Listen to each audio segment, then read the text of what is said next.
এখন আপনারা দেখছেন জান্নাতুল বাকি তথা মদিনা শরীফে মসজিদে নববীর পার্শ্ববর্তী কবরস্থান, যেখানে শুয়ে আছেন হুজুর সাল্লাল্লাহু আলাইহি ওয়াসাল্লামের পরিবারবর্গ এবং মহামহিম সাহাবাগণ। এই দৃশ্যটি পূর্বেকার দৃশ্য।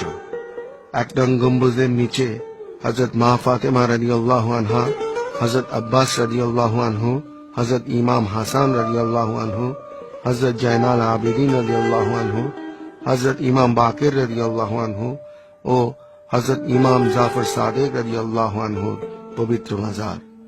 2 নং গম্বুজের নিচে হুজুর পাক সাল্লাল্লাহু আলাইহি সাল্লামের কন্যা হযরত রুকাইয়া, হযরত উম্মে কুলসুম ও হযরত জায়নাব রাদিয়াল্লাহু আনহার মাজার। 3 নং গম্বুজের নিচে 9 জন উম্মুল মুমিনিনের মাজার।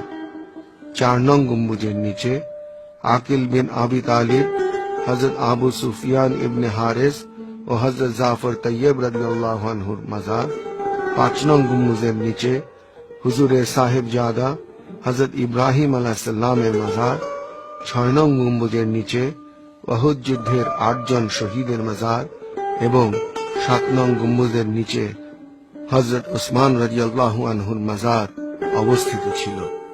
উল্লেখ্য যে পাপাত্তা ইয়াজিদ ইবনে মাবিয়া কারবালার হৃদয় বিতারক ঘটনার পর মদিনা শরীফ আক্রমণ করে অসংখ্য সাহাবায়ে কেরাম, আওলাদে রাসূল, তাবে তাবেঈনদের নির্বিচারে হত্যা করে এবং জান্নাতুল বাকিতে অবস্থিত উক্ত স্মৃতিসমূহকে ভেঙে নিশ্চিহ্ন করে দেয়।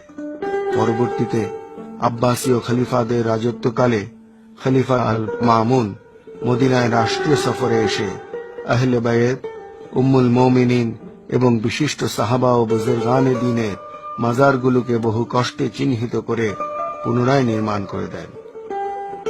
তুর্কি আমলে এই মাজারসমূহ সংস্কার করা হয়। পরবর্তীতে 1962 সালে সৌদি সরকার ক্ষমতায় এসে ইয়েজিদি চেতনায় জান্নাতুল বাকি সহ মক্কা ও মদিনা শরীফের গম্বুজ বিশিষ্ট সমস্ত মাজারগুলোকে পুনরায় বুলডোজার দিয়ে গুড়িয়ে দেয়।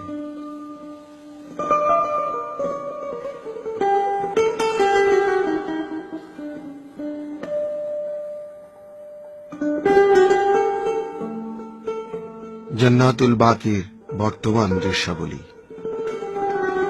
ভাঙা দেয়ালের ডান পাশ থেকে পর্যায়ক্রমে হযরত মা ফাতেমা রাদিয়াল্লাহু আনহা, হযরত আব্বাস রাদিয়াল্লাহু আনহু, হযরত ইমাম হাসান আলাইহিস সালাম, হযরত জাইনুল আবেদিন রাদিয়াল্লাহু আনহু, হযরত ইমাম বাকির রাদিয়াল্লাহু আনহু, হযরত ইমাম জাফর সাদেক রাদিয়াল্লাহু আনহুর মাজার শরীফ নিতান্ত অবহেলায় আজ পড়ে আছে।